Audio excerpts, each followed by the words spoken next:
दोस्तों जय भीम जोहार। क्या आपने कभी सोचा है जंगलों में रहने वाला वो आदिवासी जो अपने पुरखों की पूजा करता है, प्रकृति को देवता मानता है, धरती को अपनी माँ कहता है, वो अचानक कैसे हिंदू कहलाने लग गया? जिसकी संस्कृति अलग थी, भाषा अलग थी, पूजा की पद्धति अलग थी, वो कब कैसे और क्यों एक ऐसे धर्म का हिस्सा माने जाने लगा जिससे उसका ना कोई रिश्ता था ना कोई समझौता। दोस्तों ये सिर्फ रिलीजन की बात नहीं है, ये बात है आइडेंटिटी की, हमारी असली पहचान की है। ये कहानी है उस हिस्ट्री की जिसे धीरे धीरे हमें बुला दिया गया और उस पावर स्ट्रक्चर की चाल है जिसने आदिवासियों की संस्कृति, उनकी आत्मा तक को निगलने की कोशिश की है। इस वीडियो में हम एक ऐसी हिस्टोरिकल जर्नी पर चलेंगे जहां हम समझेंगे कि वह आदिवासी समुदाय जो कभी भारत की सबसे इंडिपेंडेंट रिलीजियस आइडेंटिटी रखता था, आज वो खुद को हिंदू कहलाने के लिए विवश क्यों हैं। तो जुड़े रहिए मेरे साथ इस वीडियो के अंत तक। अगर ये बातें आपको सोचने में मजबूर करें तो वीडियो को लाइक करें, शेयर करें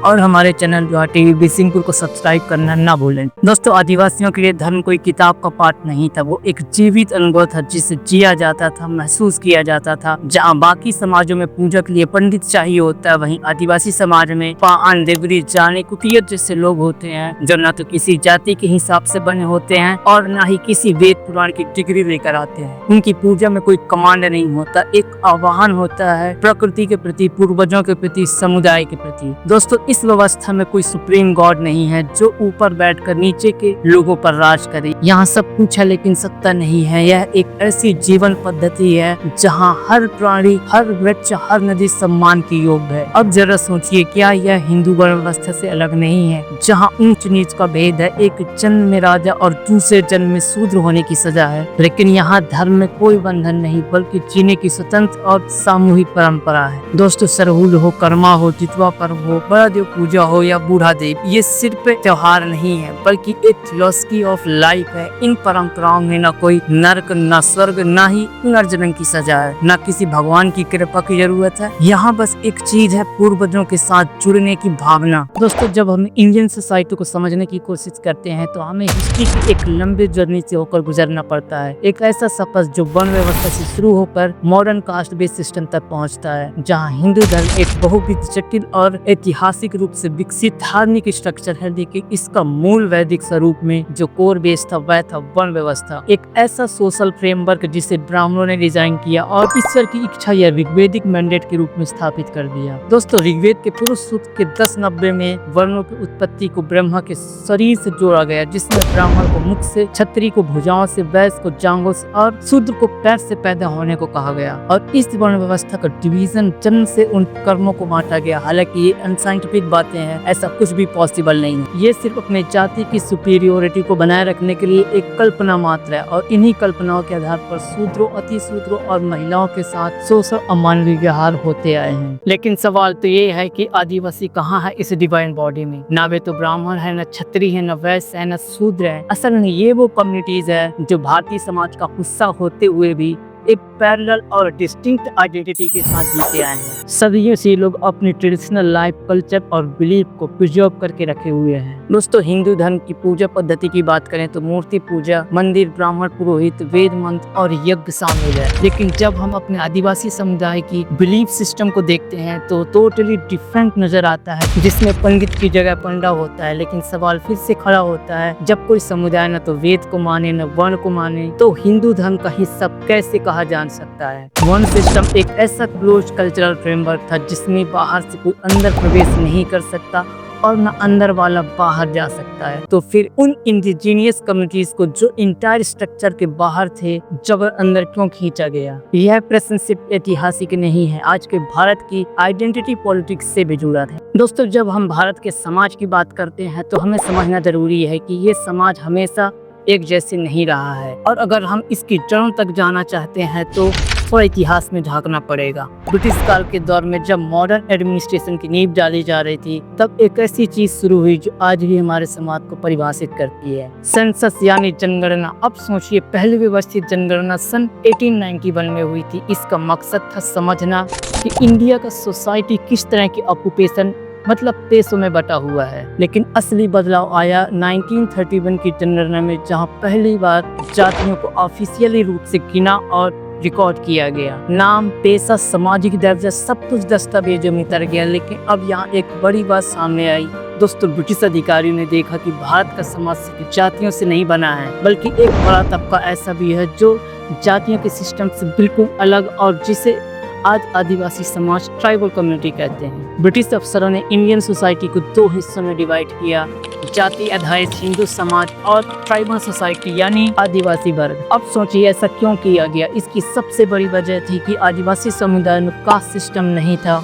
जो हिंदू समाज में सेंचुरी से चला आ रहा था। ना ऊंच नीच था, ना जन्म से तय होने वाला कोई रिजिड कास्ट हायरार्की। इसलिए दोस्तों जब जनगणना शुरू हुई तो इन ट्राइबल कम्युनिटीज को हिंदू धर्म की जातियों के साथ लिस्ट में नहीं रखा गया। उन्हें एक अलग इंडिपेंडेंट समुदाय की तरह देखा गया। दोस्तों ब्रिटिशर उन्हें एक स्वतंत्र समुदाय के रूप में गिनती करते रहे, जिसमें एबोरिजिनल ट्राइब्स मतलब भारत भूमि के मूल निवासी, हिल ट्राइब्स पहाड़ी जनजातियाँ, फॉरेस्ट ट्राइब वनवासी जनजातियाँ, प्रिमिटिव ट्राइब आदिम जनजातियाँ, एलिमिस्ट मतलब प्राकृतिक पूजक।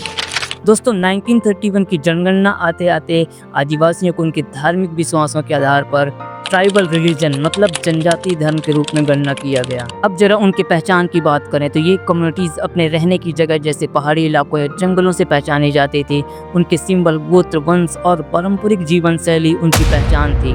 लेकिन वक्त के साथ जैसे जैसे कुछ tribal communities main stream society से जुड़ने लगी या कभी मजबूरी से जोड़ी गई तो उनकी पहचान को हिंदू धर्म की जातियों से जोड़कर देखा जाने लगा। लेकिन आज भी बहुत सी ट्राइबल कम्युनिटीज अपने मूल पहचान से जुड़ी हुई हैं। और अगर हम आज की बात करें तो संविधान में इन ट्राइबल कम्युनिटीज को एक स्पेशल स्टेटस दिया गया है, शेड्यूल ट्राइब यानी अनुसूचित जनजातियां। लेकिन मॉडर्नाइजेशन, अर्बनाइजेशन, रिलीजन चेंज और डेवलपमेंट प्रोजेक्ट ने इन पर असर डाला है। उसके बाद भी इनकी कोर आइडेंटिटी आज भी जिंदा है। दोस्तों आपको पता होगा 1951 की जनगणना स्वतंत्र भारत की पहली जनगणना थी। यह वह समय था जब देश अपने संविधान को लागू कर चुका था और एक लोकतांत्रिक गणराज्य बनने की दिशा में आगे बढ़ रहा था। लेकिन इसी जनगणना में एक चुपचाप लगभग अदृश्य बदलाव हुआ भारत के आदिवासियों की धार्मिक पहचान को लेकर। 1951 की जनगणना रिपोर्ट में धर्म के तहत कुछ प्रमुख कॉलम तय किए गए थे, जैसे हिंदू, मुस्लिम, सिख, ईसाई, बौद्ध और जैन। लेकिन इसमें आदिवासियों के लिए कोई स्वतंत्र धर्म श्रेणी मौजूद नहीं थी। इस वर्गीकरण के कारण करोड़ों आदिवासी लोग सांख्यिकीय रूप से हिंदू माने जाने लगे, जबकि उनकी धार्मिक और सांस्कृतिक मान्यताएं पूरी तरह भिन्न थी। 1951 के बाद हर दशक में प्रक्रिया दोहराई गई, जिससे यह भ्रम फैलाया गया कि भारत में हिंदुओं की संख्या कहीं अधिक है, जबकि इसमें आदिवासी भी शामिल है जिनकी अपनी स्वतंत्र पहचान है। दोस्तों ऐसा नहीं है कि हिंदुओं की संख्या को ज्यादा दिखाने के लिए 1951 में शुरू हुआ। उससे पहले ही सावरकर हिंदुओं की जनसंख्या को ज्यादा दिखाने के लिए आइडियाज देते हैं, जिसमें सावरकर के भाषण में जो बार बार हिंदू एकता का आह्वान दिखाई देता है, उसके पीछे का उद्देश्य केवल बहुसंख्यक हिंदुओं की राजनीतिक सत्ता सुनिश्चित करना था। यह एकता न तो समानता पर आधारित थी और न ही उसमें दलितों और आदिवासियों की स्वतंत्र पहचान के लिए कोई स्थान था। उनके लिए अस्पृश्य समुदाय केवल एक जनसंख्या थी जिनकी सहायता से हिंदू बहुमत की राजनीतिक गिनती मजबूत की जा सकती थी। 1940 में हिंदू महासभा के वार्षिक अधिवेशन में सावरकर ने जो निर्देश दिए वे इस रणनीति को और अधिक स्पष्ट कर देते हैं। उन्होंने कार्यकर्ताओं को समझाया कि आने वाली जनगणना के दौरान इस बात का विशेष ध्यान रखा जाए कि संदक, गोंड, सिंघल जैसे आदिवासी समुदायों को स्वतंत्र या पहाड़ी जनजातियों के रूप में दर्ज न किया जाए, बल्कि उन्हें हिंदू की श्रेणी में जबरन शामिल किया जाए। यह केवल एक सांख्यिकीय हेरफेर नहीं था, बल्कि सत्ता के गणित का एक सटीक सूत्र था, जिसमें जनसंख्या बहुमत के आधार पर कांग्रेस को चुनौती दी जा सके और हिंदू राष्ट्र की सत्ता स्थापित की जा सके। लेकिन इस सत्ता में इन समुदायों की कोई वास्तविक भागीदारी प्रस्तावित नहीं थी। 1942 के कानपुर अधिवेशन में सावरकर ने अपने मंशा और भी अधिक बेबाकी से प्रकट किए। उन्होंने कहा, याद रखिए, अस्पृश्यता की समाप्ति का कार्यभार जितना आसान है उतना ही यह हिंदू एकीकरण को मजबूत करने वाला है। इससे हमें अपने सहधर्मियों की 3 करोड़ की संदिग्ध फौज मिलेगी जो हिंदुत्व की खातिर अखिल हिंदू झंडे के तहत हमारे कंधे से कंधा मिलाकर लड़ेंगे। प्रश्न यह उठता है कि फौज किस युद्ध के लिए तैयार की जा रही थी। 1940 के दशक में अंग्रेज तब हिंदू महासभा के लिए शत्रु नहीं थे, बल्कि सावरकर और हिंदू महासभा ने ब्रिटिश युद्ध प्रयासों में सहयोग देने की खुली नीति अपनाई थी। इस परिस्थिति में युद्ध केवल एक ही मोर्चे पर दिखाई देता है, मुस्लिम समुदाय के विरुद्ध। यह स्पष्ट है कि यह 3 करोड़ की फौज दलितों और आदिवासियों की वह जनशक्ति थी जिसे हिंदू महासभा सांप्रदायिक दंगों में एक हथियार के रूप में इस्तेमाल करना चाहती थी। इन्हें हिंदू कहकर जोड़ा गया, परंतु अधिकारों से वंचित रखकर केवल एक रणनीतिक संख्या बना दिया गया।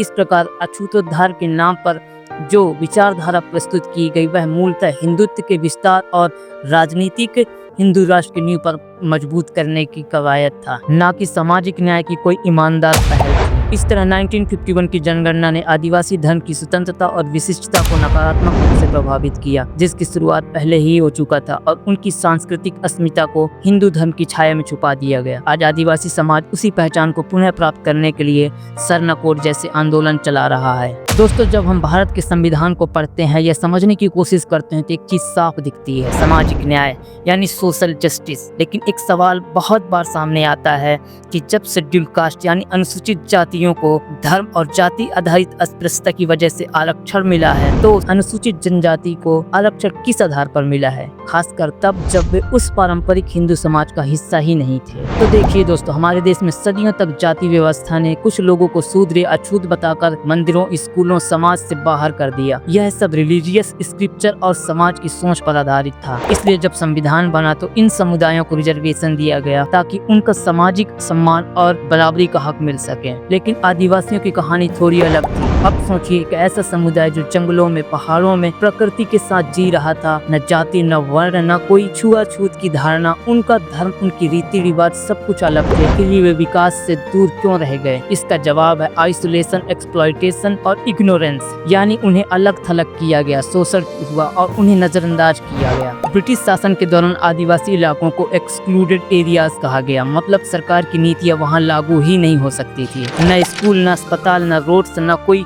रिप्रेजेंटेशन। और जब डेवलपमेंट प्रोजेक्ट शुरू हुआ, जैसे डैम बनाना, माइनिंग करना, तब इन्हीं आदिवासियों की जमीनें छीनी गई और बेघर हो गए। सोचिए, जब बाकी भारत में लोग कॉलेज जा रहे थे, कॉम्पिटिटिव एग्जाम दे रहे थे, तब ये कम्युनिटीज बेसिक स्कूलिंग से दूर थे। और यही नहीं, सामाजिक व्यवहार में भी इन्हें जंगली, पिछड़ा, गवार कहकर देखा गया। ये अछूत नहीं थे, लेकिन मेन स्ट्रीम सोसाइटी ने इन्हें बराबरी का दर्जा भी नहीं दिया। अब यहाँ पर संविधान ने क्या किया? संविधान में आर्टिकल 342 के तहत अनुसूचित जनजातियों को पहचान दी गई और उन्हें आरक्षण और विशेष संरक्षण मिले, not because of religion, because of systematic neglect and historical injustice. Doctor Baba Saheb Ambedkar ने साफ शब्दों में कहा था, हम सिर्फ जातिगत अस्पृश्यता के खिलाफ नहीं लड़ रहे हैं, बल्कि हर उस व्यवस्था के खिलाफ खड़े हैं जिसने किसी भी समुदाय को विकास से बाहर रखा। इसलिए दोस्तों, आदिवासी आरक्षण का आधार धर्म नहीं बल्कि ग्राउंड रियलिटी है, आइसोलेशन, एक्सप्लॉयटेशन और डेप्रिवेशन है। ये आरक्षण किसी के खिलाफ नहीं है, बल्कि उनके लिए जो सदियों तक छूट गए। दोस्तों, कभी आपने सोचा है कि इस धरती पर कुछ लोग ऐसे भी हैं जिनका ईश्वर कोई मूर्ति नहीं बल्कि पेड़ है, पहाड़ है, नदियां हैं। Yes, I am talking about those who worship nature, जिनके लिए जंगल सिर्फ जंगल नहीं बल्कि मंदिर है, और उनका धर्म कहलाता है सरना धर्म। सरना कोई किताबों का धर्म नहीं है, इट्स वे ऑफ लाइफ, एक जीता जागता दर्शन जो सदियों से आदिवासी समाज की सांसों में बसा हुआ है। इसमें ईश्वर दूर नहीं बल्कि हमारे आसपास की प्रकृति में है। लेकिन अफसोस की बात तो ये है दोस्तों कि आज भी जनगणना के फॉर्म में जब धर्म पूछा जाता है तो सरना मानने वाले लोगों के पास कोई ऑप्शन नहीं होता। उन्हें मजबूरन हिंदू या आदर्श में टिक करना पड़ता है। सोचिए कितना बड़ा इंडस्ट्रीज है ये। आज झारखंड के लाखों आदिवासी खड़े हो चुके हैं, साफ कह रहे हैं, हम सरना हैं, हिंदू नहीं। We want our own religious identity, हमारी अपनी एक पहचान चाहिए जिसे संविधान में दर्ज किया जाए। झारखंड सरकार ने राज्य स्तर पर ये मांग भी कर दी है, एक प्रपोजल भी केंद्र सरकार को भेज दिया गया है, लेकिन अभी तक ऑफिशियली रिकॉग्निशन नहीं मिला है। दोस्तों, ये सिर्फ धर्म की नहीं, आइडेंटिटी की लड़ाई है। It's about self respect, about dignity, about cultural survival. आपको पता होगा India is a secular country, तो फिर सवाल ये है कि जब हर धर्म को मान्यता मिली है तो सरना को क्यों नहीं? यह अनफेयर है कि जो धर्म हजारों सालों से प्रकृति की पूजा करता है, जो आज भी अपनी पहचान के लिए जूझ रहा, सरना सिर्फ अतीत नहीं है, इट्स अ लिविंग ट्रेडिशन, और इसे मिटाया नहीं जा सकता, इसे दबाया नहीं जा सकता। It's deserves respect, recognition and rights. तो आइए मिलकर आवाज उठाएं, stand with the Sarna community. दोस्तों, आपने आदिवासी समुदाय की धार्मिक और सांस्कृतिक पहचान की गहराई को समझने के लिए इस यात्रा में साथ दिया, इसके लिए आपका बहुत बहुत धन्यवाद। हमने देखा कि कैसे एक स्वतंत्र प्राकृतिक आधारित जीवन दर्शन को धीरे धीरे एक ऐसे ढांचे में समाहित करने की कोशिश की गई जिससे उसका कोई वास्तविक संबंध नहीं था। यह केवल धर्म का नहीं बल्कि पहचान, आत्मसम्मान और अस्तित्व का प्रश्न है। एक बात बहुत स्पष्ट है, आदिवासी हिंदू नहीं है। उनकी धार्मिक आस्थाएं, परंपराएं और जीवन दृष्टि हिंदू धर्म धर्म के ब्राह्मणवादी ढांचे से ना तो मेल खाती है और ना ही इसका अंग रही है। आदिवासी संस्कृति आत्मनिर्भर, प्रकृति पूजक और लोकतांत्रिक रही है, जहाँ जाति, वर्ण और ऊंच नीच का कोई जगह नहीं रही। आज जब हम सरना धर्म के अनुयायी अपने अलग धर्म की पहचान की मान्यता के लिए संघर्ष कर रहे हैं, तो यह केवल एक सामुदायिक लड़ाई नहीं है, यह न्याय, समानता और संस्कृति विविधता की रक्षा के लिए हमारी स्पष्ट मांग है। सरना धर्म को आधिकारिक मान्यता दी जाए ताकि आदिवासी समुदाय अपनी सांस्कृतिक विरासत और धार्मिक परंपराओं को गर्व के साथ जी सके। यदि आप इस आवाज के साथ हैं तो इस संदेश को साझा करें, अपने मित्रों और परिवारों के साथ इस विषय पर चर्चा करें और हमारे चैनल लोहार टीवी बेसिंग को सब्सक्राइब करके बेल आइकन घंटी को प्रेस कर लें। आइए मिलकर एक ऐसे भारत की कल्पना करें जहां हर समुदाय की पहचान को सम्मान मिले और हर आवाज को सुना जाए। तो शौक से मुलाकात होगी किसी नई वीडियो में। तब तक के लिए बहुत बहुत धन्यवाद।